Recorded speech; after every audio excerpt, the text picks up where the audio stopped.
وہ بھیگے لہجے میں بولتے کھڑکی سے باہر دیکھنے لگی۔ سبرینا ملک بھی رخ موڑے گاڑی سے باہر دیکھنے لگی۔ برف باہر نہیں گر رہی تھی، اسے اپنے وجود پر بھی جمتے محسوس ہو رہی تھی۔ گاڑی آہستہ آہستہ آگے بڑھ رہی تھی۔ عائش ملک اب اپنے خوف کو ہجیوں کی صورت میں حلق کھوڑتے ہوئے تھی۔ وہ ابھی تک اس ستم گڑھ کے علاقے میں تھی۔ زاویار خانزادہ کی دہشت سے اس کے اعصاب چٹک رہے تھے۔ جسم کی عمارات اندر سے ٹوٹ کر جیسے جڑ رہی تھی۔ سمندری آنکھیں خطرناک حد تک کھلی تھی۔ وہ گاڑی کے شیشے پر ہاتھ جمائے ہوئی تھی، برف پاری شیشوں کو بھی ڈھانپ رہی تھی۔ گاڑی یکدم ایک جھٹکے سے رکی تو لمحہ بھر کو گاڑی دائیں جانب لڑکھڑائی، جیسے موت نے جھانک کر دیکھا ہو۔ موت! وہ خوف سے چیختی ہوئی سبرینا ملک کے ساتھ لپٹ گئی۔ برفانی وادیوں میں گونجتی اس کی چیخ نے جیسے پورے فضا کو چیر دیا تھا۔ بشارت! سبرینا کی آواز تیز تھی۔ میں پوری کوشش کر رہا ہوں میڈم۔ بشارت کے ماتھے پر پسینے کی دھار گاڑی کے ہیٹر کے باوجود واضح تھی۔ گاڑی میں موجود 3 عدد گارڈ بھی اپنی جیکٹس میں پسٹل چھپائے چوکنا بیٹھے ہوئے تھے۔ برفانی ہوا شیشوں پر دستک دے رہی تھی، جیسے باہر کوئی وحشی درندہ سانسیں لے رہا ہو۔ عائش کی آنکھیں بار بار پچھلے شیشے کی طرف جا مڑتی تھیں۔ وہ پھر سے گردن موڑے پیچھے دیکھنے لگی۔ موم، وہ کہیں پیچھے تو نہیں؟ اگر وہ ہمیں فالو کر رہا ہو تو؟ موم، اس کے زندہ رہتے میں ان صفاق پہاڑوں سے نہیں نکل سکتی۔ وہ ہنسیانی ہوئی سبرینا نے ایک گہری سانس لے کر اسے مضبوطی سے تھاما۔ اگر وہ موت ہے تو میں زندگی بن کے تمہارے ساتھ ہوں۔ وہ تم تک اب نہیں پہنچ سکے گا میری جان، یہ میرا فاتح ہے تم سے۔ وہ اپنے آنسو پیتی عائش کی آنکھوں کو چومنے لگی جن میں چھپا درد اور خوف اسے اذیت کی انتہا پر پہنچائے ہوئے تھا۔ I trust you, Mom, but I'm scared, really scared, and I don't know how to stop feeling like he's still here inside me breathing down my neck. مجھے آپ پر یقین ہے، مگر مجھے بہت ڈر لگ رہا ہے۔ ایسا لگتا ہے وہ ابھی بھی میرے آس پاس ہے، میرے اندر، میری سانسوں میں۔ وہ خوف سے ڈوبی ہچکیوں میں بولی۔ سبرینا ملک گہرے سانس لیتے اسے اپنے ساتھ لپٹا کے تھی۔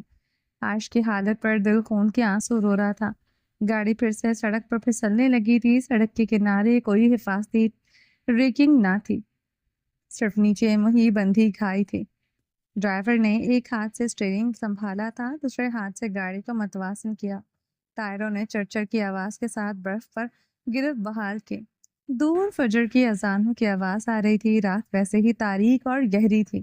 برف کا طوفان بھی ویسا ہی تھا، بلکہ پہلے سے زیادہ بے رحم ہو گیا تھا۔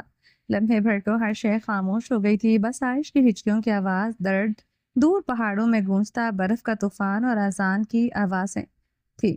گاڑی اب ہموار راستے پر تھی۔ اب دونوں اطراف میں گھنی جنگل اور بلند پہاڑ تھے۔ یکدم دور سے گاڑی کی ہیڈ لائٹس دکھائی دی تھی۔ مام، گاڑی پیچھے لو، وہ آ رہا ہے، عائش ہزیانی چیخی۔ عائش، کیا ہو گیا ہے؟ وہ کسی ٹورسٹ کی گاڑی ہوگی یا یہاں کے مقامی لوگوں کی؟ نو مام، یہ اسی کے آدمی ہے، یہ اسی کا علاقہ ہے، وہ چیک ان بیلنس رکھتا ہے مام۔ اس کی لکڑیوں کے ٹرک یہاں سے گزرتے ہیں، اس کے آدمی ہر جگہ پر ہوتے ہیں۔ گاڑی پیچھے لو ورنہ میں اس گاڑی سے کود جاؤں گی۔ عائش جتنی زور سے چیخ سکتی تھی اتنا چیختی تھی۔ اس کے حلق میں خراشیں پڑ گئی تھی، کھانسی کا شدید دورہ پڑا تھا۔ بشارت، گاڑی کو بیک پر لے کر دوسری سڑک پر موڑ دو۔ عائش کی حالت پر سبرینا ملک نے ہڑبڑاتے ہوئے حکم دیا۔ ڈرائیور نے گاڑی بیک پر کرتے بڑی مہارت سے دوسری سڑک پر موڑ دی تھی۔ گاڑی دوسری سڑک پر اب فراٹے بھرنے لگی۔ جو گاڑی ان کی طرف آ رہی تھی، اسی گاڑی سے ان کی گاڑی پر فائرنگ ہونے لگی۔ عائش چیختے ہوئے سبرینا ملک کے ساتھ لپٹی۔ گاڑی تیز چلاؤ۔ سبرینا ملک کے حکم پر ڈرائیور نے گاڑی تیز کی اور گاڑی پیچھے رہ گئی۔ ان کے پیچھے نہیں آئی تھی۔ مام، میں نے کہا تھا نا، یہ زاویار کیا آدمی ہوں گے، انہیں لگا ہوگا ہم لوگ ان کے دشمن کے علاقے کے ہیں۔ عائش ہچکیوں میں بتا رہی تھی۔ دشمن علاقہ؟ سبرینا ملک نے حیرت سے عائش کے الفاظ دہرائے۔ مام، یہاں کوئی درخزی خانزادہ ہے، اس سے ان لوگوں کی دشمنی ہے۔ زاویار اور درخزی کی حدود میں کئی گاؤں آتے ہیں، انہوں نے اپنے اپنے علاقے پر پہرا بٹھایا ہوا ہے۔ آپ یہاں آئے کیونکہ زاویار نے آنے دیا۔ اب ہم واپس نہیں جا سکیں گے۔ جیسے ہی اسے پتا چلا کہ میں حویلی میں نہیں ہوں، اس کے آدمی چاروں طرف سے علاقے کو گھیرے میں لے لیں گے۔ عائش کی باتوں پر سبرینا ملک ساکت ہوئی تھی۔ گاڑی تیزی سے آگے بڑھ رہی تھی کہ سامنے سے آتی ایک جیپ گاڑی کے آگے آتی ان کا راستہ روک چکی تھی۔ عائش کی خوف سے سانسیں حلق میں اٹکی تھی، وہ پسینے سے نچڑنے لگی۔ اس جیپ میں بہت سے مرد چاروں چادروں میں لپٹے بندوقیں لیے جیپ سے چھلانگے لگاتے اترے گئے۔ سبرینا کے گارڈز بھی پسٹل اپنی اپنی جیکٹ سے نکال چکے تھے، مگر اپنی گاڑی سے نہیں نکلے تھے۔ عائش اور سبرینا ملک کی حفاظت کی وجہ سے وہ گاڑی میں بیٹھے تھے۔ وہ لوگ تعداد میں زیادہ تھے اور ان پر بندوقیں تانے ان کی گاڑی کو گھیراؤں میں لے چکے تھے۔ عائش خوف سے مزید کانپنے لگی۔ سبرینا ملک نے عائش کو خود سے علیحدہ کرتے ایک سانس کھینچی تھی۔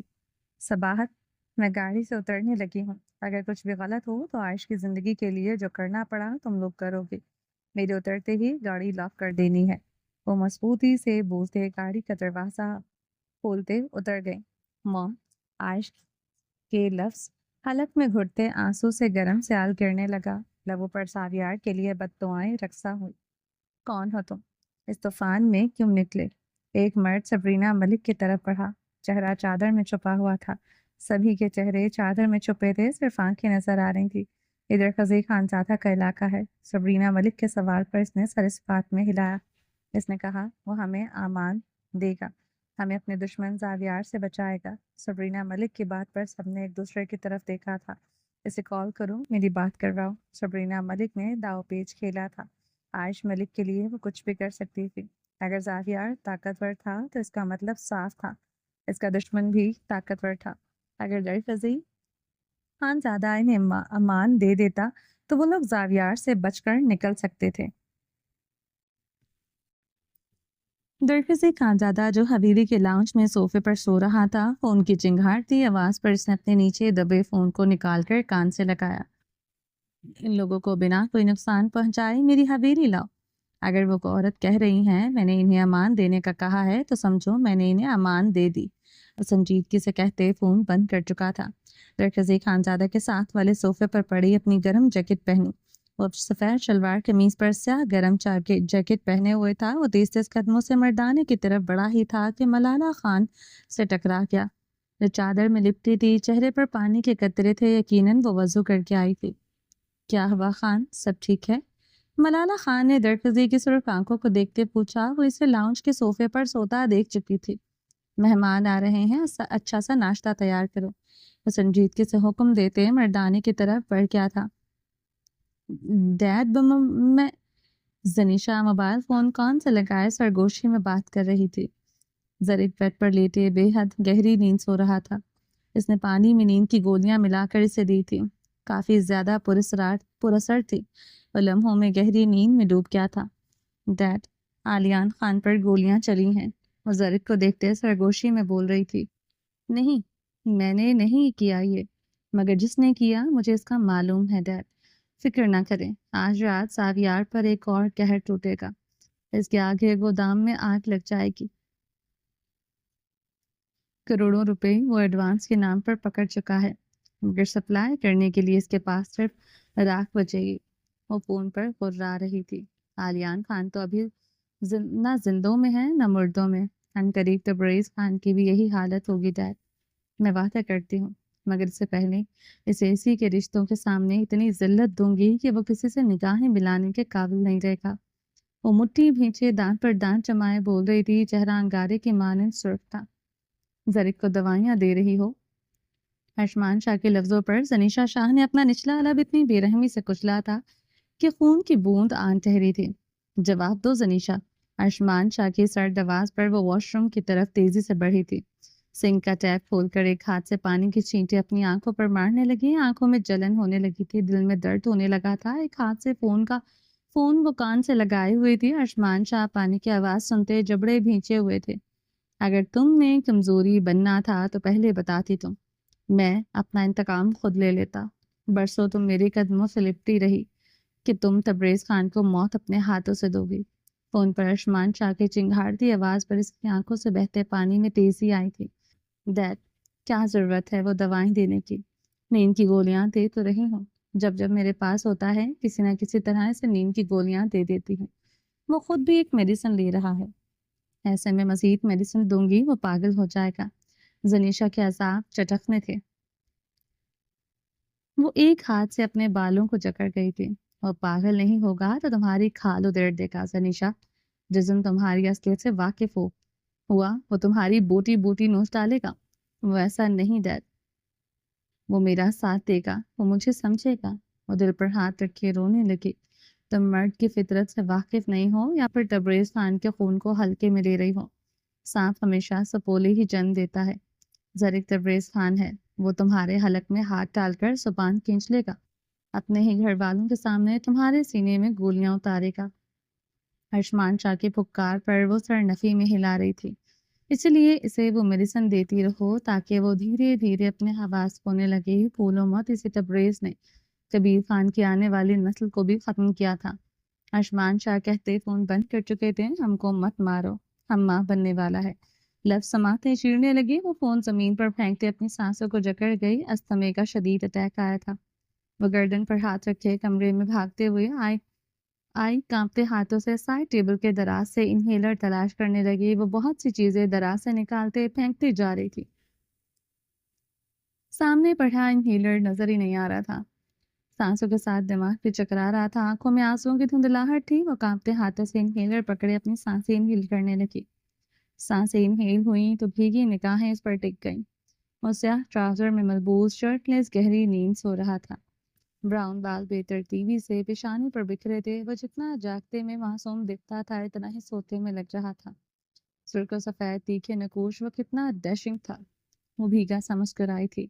زنیشا کے لڑکھڑاتے قدم زرک خانزادہ کی طرف تیزی سے بڑھے. وہ اس پر جھکے اس کی پیشانی سے بال پیچھے کھینچ کرتے اس کے چہرے کو چومنے لگی. وہ دیوانگی کے عالم میں اس کے نقوش کو چومتی جا رہی تھی. I hate you my sir مائن زرک. اور روتے ہوئے اس کے لبوں سے لپٹی. وہ اس کے لبوں کو اپنے لبوں میں لیے اس کی سانسوں کو جکڑ گئی تھی. وہ اسٹل گہری نیند میں سو رہا تھا. اتنی ہیوی ڈوز اسے دی تھی. زنیشا کے اس کی طرح گہری نیند سونے پر پھوٹ پھوٹ کر رو دی تھی. زنیشا کے لب اس کے برہنہ چٹانی سینے پر سرکنے لگے. وہ اس کی دھڑکنوں کو اپنے سلگتے لبوں سے داغتی جا رہی تھی. زرک خانزادہ ہلکا سا کسمسایا تھا. گہری نیند میں بھی اس کی کمر جکڑ گیا تھا.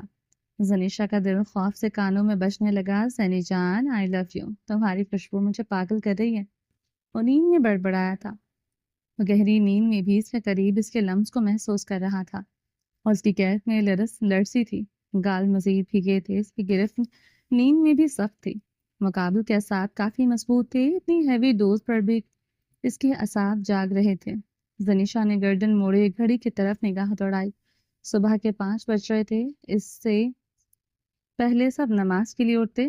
اسے اپنا کام کرنا تھا جس کی کتنے دنوں سے پلاننگ کر رہی تھی. زنیشا نے اس کا مضبوط ہاتھ اپنی کمر سے ہٹایا. اس کی گرفت سے نکل آئی تھی. وہ تیز تیز سیڑھیاں اترتے نیچے آئی. پوری حویلی سناٹوں میں ڈوبی تھی.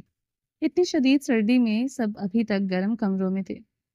حویلی میں زرک خانزادہ کے علاقے میں کوئی مرد نہیں تھا. وہ جانتی تھی عائش حویلی چھوڑ کر بھاگ گئی تھی اور سفید سلک کی نائٹی پہنے ہوئی تھی. اس پر گرم شال اوڑھے ہوئے تھی. وہ سیڑھیاں اترتے ہوئے تبریز خان کے کمرے کی طرف بڑھی. اندر داخل ہوئی تو کمرے میں زرد روشنی جل رہی تھی. زرکا خانم رضائی گردن تک لیے گہری نیند سو رہی تھی. زنیشا ان پر تنفر بھری نگاہ ڈالتی کمرے میں بنے مختلف درازوں کی تلاشی لینے لگی. زرک کے ساتھ اس نے آج زرکا خانم کو بھی نیند کی میڈیسن دے دی تھی. ان کے کھانے میں دوائی ملائی تھی. وہ اتنی آسانی سے نہیں جاگی تھی. وہ جانتی تھی. اور سائڈ ٹیبل کے دروازوں کی تلاشی لیتے بیڈ کی طرف بڑھی. گدھے کو ایک طرف سے تھوڑا سا اٹھایا. اس کی آنکھیں چمکی تھی. لاکر کی چابیاں مل گئی تھی. زنیشا چابیاں مٹھی میں دباتے ڈریسنگ روم کی طرف بیٹھ گئی تھی. لاکر کھولتے زنیشا اس میں سے مختلف فائلز نکالتے چیک کرنے لگی. اپنے بابا کے ہوٹل کے کاغذات دیکھتے اس کی آنکھیں بھیگی تھی. وہ اس کی رجسٹری کے کاغذات ایک فائل میں لگاتے اپنے قبضے میں کر گئی. اسے حیرت ہوئی تھی تبریز خان کے نام اس کے علاوہ کچھ نہ تھا. زنیشا نے مزید تلاشی لی. چند لاکھ روپے ہی وہاں پڑے نظر آئے تھے. زنیشا کی نظر کچھ تصویروں پر پڑی. وہ انہیں نکالتے دیکھنے لگی. مورے لیلما خانم کی تصویریں دیکھتے اس کی آنکھوں میں حیرت و استجاب پھیلا تھا. تبریز خان کے ساتھ لیلما خانم کی بہت سی تصویریں تھیں. دونوں آپس میں کافی کلوز تھے. زنیشا شاہ بے یقین ہوتے دراز کی مزید تلاشی لینے لگی تھی. للما اور تبریز خان کا نکاح نامہ دیکھتے زنیشا کا سر چکرانے لگا تھا۔ مورے تبریز خان کی بیوی رہ چکی ہیں۔ زنیشا کو سانس آنے میں دشواری ہوئی۔ ملالہ اس گندے خون کی بیٹی ہے۔ اس کے لب لرزے تھے۔ زنیشا اپنی سانس بحال کرتے جلدی جلدی وہ نکاح نامہ اور ہوٹل کے کاغذات پکڑتے لاکر کو لاک لگاتے وہ کمرے میں آئی۔ چابیاں گدے کے نیچے رکھتے وہ تیزی سے کمرے سے نکل گئی تھی۔ کیا للما خانم بھی بابا اور مورے کے قتل میں ملوث تھیں؟ یہ سوال زنیشا کے گنپٹی پر گولیوں کی طرح لگ رہا تھا۔ زاویار خانزادہ دیوار سے ٹیک لگائے اپنے سرخ آنکھیں آلیان خان پر گاڑے ہوئے تھا۔ بیڈ پر بھی سوت پڑے تھے۔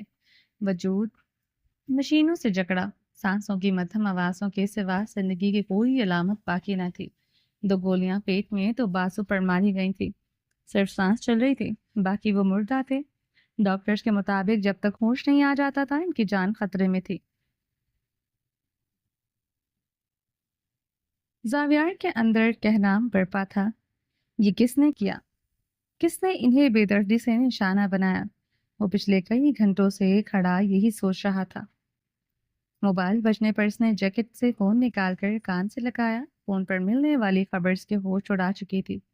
گودام جل چکا تھا۔ کیا؟ اس کی آواز کھائیوں میں گونجی۔ کروڑوں کا سامان سپلائی سے پہلے ہی راکھ ہو چکا تھا۔ جاپان کی وہ خاص ڈیڈ لائن، مہینوں کی پلاننگ، خریداروں کا کروڑوں کا ایڈوانس، سب سے بڑھ کر اس کی ساکھ، سب کچھ لمحوں میں بھسم ہو گیا تھا۔ زاویار خانزادہ کی سانسیں تن گئی۔ اس نے آلیان پر ایک آخری صرف نگاہ ڈالی تھی۔ قدموں میں بارود سا بھرا تھا۔ وہ کمرے سے باہر نکل آیا۔ اس کی گاڑی اب کلام کے لیے روانہ ہوئی تھی۔ تیز گاڑی چلاؤ، ابھی کلام پہنچنا ہے، ابھی، وہ چیخا تھا۔ پچھلی سیٹ پر بیٹھا، سیٹ سے سر ٹکائے، پسینے میں شرابور زاویار خانزادہ مٹھیوں میں بال جکڑے ہوئے تھا۔ دل و دماغ میں صرف ایک سوال تھا، یہ وار کس نے کیا؟ اگلے لمحے اس کی آنکھیں خوفار ہوئی۔ جس نے بھی کیا ہے اب وہ بچ نہیں سکتا۔ وہ پاگلوں کی طرح دہاڑا تھا۔ اب وہ صرف زخم خوردہ جانور نہیں، وہ بھڑکتے قہر کا طوفان بن چکا تھا۔ سبرینا، ملک اور عائش درخزی خانزادہ کی حویلی میں مردانے میں اس کے سامنے بیٹھے تھے۔ عائش سیاہ فراک میں ملبوس، سیاہ شال کندھوں پر ڈالے ہوئی تھی، سنہری بال اس کی کمر پر بکھرے ہوئے تھے۔ مردانے میں آتش دان چل رہا تھا۔ صبح کی پھو پھوٹ کر بھی نہ پھوٹی تھی۔ مردانے کی بڑی بڑی گلاس ونڈو پر شبنم کے قطرے چمک رہے تھے۔ مردانہ اچھا خاصا گرم تھا، مگر عائش ملک کی سردی سے ٹھٹر رہی تھی۔ اسے تو ان پہاڑوں سے نکلنا تھا، مگر وہ تو ابھی بھی ان پہاڑوں کے بیچ انہی لوگوں میں درمیان تھی۔ وہ ایک گلاس ونڈو سے نظر آتے پہاڑ کو دیکھتے درخزی خانزادہ پر نگاہیں گاڑ گئی۔ دونوں کی نگاہیں چار ہوئی تھی۔ عائش ملک اپنی نگاہیں جھکا گئی، سے زاویار جیسا ہی وہ لگا تھا۔ کیا فرق تھا ان سب خانزادوں میں؟ چہرے پر چھایا وہی غرور، وہی سرخ آنکھیں۔ درخزی خانزادہ کندھوں پر شال چٹکتی صوفے پر سیدھا ہو کر بیٹھا۔ سامنے بیٹھی لڑکی کی زاویار کی بیوی ہے۔ وہ عائش کو دیکھتے پہچان گیا تھا۔ زاویار کے ساتھ اسے گاڑی میں دیکھا تھا۔ سبرینا، ملک اور عائش خاموشی سے اس کے سامنے بیٹھی تھی۔ اسی لمحے ملالہ اور پشیمینہ چائے اور دیگر لوازمات لیے مردانے میں داخل ہوئی تھی۔ اور سبرینا ملک اور عائش ملک کے سامنے بڑی سی ٹیبل پر وہ ڈشز چنتی جا رہی تھی۔ چاندی کی پلیٹ میں رکھے گئے ابلے انڈے، تازہ تندور کی بھاپ چھوڑتی ہوئی چپاتی اور روحنی نان، ایک ڈونگے میں چنے اور گوشت کا قہوہ دار شوربہ۔ الگ برتن میں رکھا گیا کالے چنوں کا خشک سالن، سادہ لیکن خوشبودار زعفرانی چاولوں کی پلیٹ، ہاتھ سے تیار کی گئی چھوارے اور بادام والی کھیر، سرخ چینی کی تشتریوں میں کیک، بادام بسکٹ، پستہ کوکیز ایک پلیٹ میں، کشمش، اخروٹ، بادام، چلکوزے اور آخر میں سبز الائچی والی قہوے کی کیتلی جسے دھواں اٹھ رہا تھا۔ چمکتے برتنوں میں کلام کی مخصوص مہمان نوازی جھلک رہی تھی۔ شروع کیجیے، درخزی خانزادہ نے سنجیدگی سے کہا۔ ملالہ خان درخزی کے اشارے پر گھٹنوں کے بل بیٹھتے کیتلی سے قہوہ پیالیوں میں انڈیلنے لگی۔ پشیمینہ چلی گئی تھی۔ عائش نے کپکپاتے ہاتھوں سے قہوے کی پیالی اٹھائے لبوں سے لگائے۔ میری بیٹی کو زاویار نے ولی میں لیا تھا، میں اسے مزید اس کی قید میں نہیں رہنے دے سکتی۔ وہ درندہ ہے، میری بیٹی کے ساتھ بہت برا سلوک کرتا رہا ہے، خدا کے لیے ہماری مدد کرو، اس جانور سے ہی میری بیٹی کی جان چھڑوا دو۔ سبرینا ملک درخزے خانزادہ کے سامنے ہاتھ جوڑتے گڑ گڑائی تھی۔ آپ کے بیٹے نے غالباً ارتضیٰ خان کی جان لے لی تھی، اس کے بدلے میں یہ زاویار کے نکاح میں آئی۔ درخزے کی بھاری آواز پر عائش کے ہاتھ میں گرم قہوے کا کپ کپایا تھا، گرم گرم قہوہ اس کے کپڑوں پر چھلکا تھا۔ درخزے خانزادہ نے بغور عائش کے ہاتھوں کی کپکپاہٹ اور اس کی زرد رنگت دیکھی تھی۔ ہاں، مگر اس نے میرے بیٹے کو اتنا مارا تھا کہ وہ نہ زندوں میں ہے نہ مردوں میں، سبرینا ملک نے بھیگے لہجے میں کہا۔ وہی ایک بہت بہیمانہ رسم ہے، مگر افسوس کے ساتھ آپ کی بیٹی کی مرضی سے یہ سب ہوا۔ یہ سب کچھ آپ لوگوں کو پہلے سوچنا چاہیے تھا، بیٹی سے زیادہ بیٹے کو ترجیح دی تھی، بلکہ بیٹے کو ہی ترجیح دی۔ اب آپ چاہتی ہیں میں آپ لوگوں کی مدد کروں، وہ بھی صورت میں کہ آپ کی بیٹی ابھی تک زاویار کے نکاح میں ہے۔ درخزے نے آئیبرو چٹائے کہا، وہ ہر بات سے باخبر تھا۔ عائش اس کے لفظوں پر مزید کانپنے لگی۔ جو بھی ہوا، آپ ہماری مدد کریں گے یا نہیں یہ بتائیں، یا پھر آپ سے مدد مانگنا ہماری سب سے بڑی غلطی تھی۔ سبرینا ملک سرد لہجے میں بولتی کھڑی ہو چکی تھی۔ عائش بھی کانپتے ہوئے کھڑی ہوئی۔ یہ میرے اصولوں کے خلاف ہے کہ کسی کی بیوی کسی کی عزت کو بگانے میں مدد کرو۔ عائش کا رنگ زرد ہو گیا، سر چکرانے لگا، مگر یہ بھی میری اصولوں کے خلاف ہے کوئی مجھ سے مدد مانگے اور میں اس کی مدد نہ کروں۔ وہ دو ٹوک لہجے میں بولتے دروازے کی طرف بڑھا۔ ملالہ، اس نے پلٹتے ہوئے ملالہ کو پکارا۔ جی خان۔ ملالہ اس کی طرف بڑھی تھی۔ ان کے لیے کمروں کا انتظام کرو، انہیں یہاں کوئی بھی تکلیف نہیں ہونی چاہیے۔ وہ سنجیدگی سے بولتا چلا کیا تھا۔ چلیں جی، باقی کا نیکسٹ ایپیسوڈ میں کنٹینیو کریں گے۔ امید ہے آپ کو یہ ایپیسوڈ پسند آئی ہوگی۔ چینل کو سبسکرائب نہیں کیا تو جلدی سے بھی سبسکرائب کر دیں، لائک اینڈ شیئر کریں اور اپنی رائے کامنٹ باکس میں لازمی دیں۔ اپنا ڈھیر سارا خیال رکھیے گا، دعاؤں میں یاد رکھیے گا۔ ملتے ہیں نیکسٹ ایپیسوڈ میں، تب تک کے لیے اللہ حافظ۔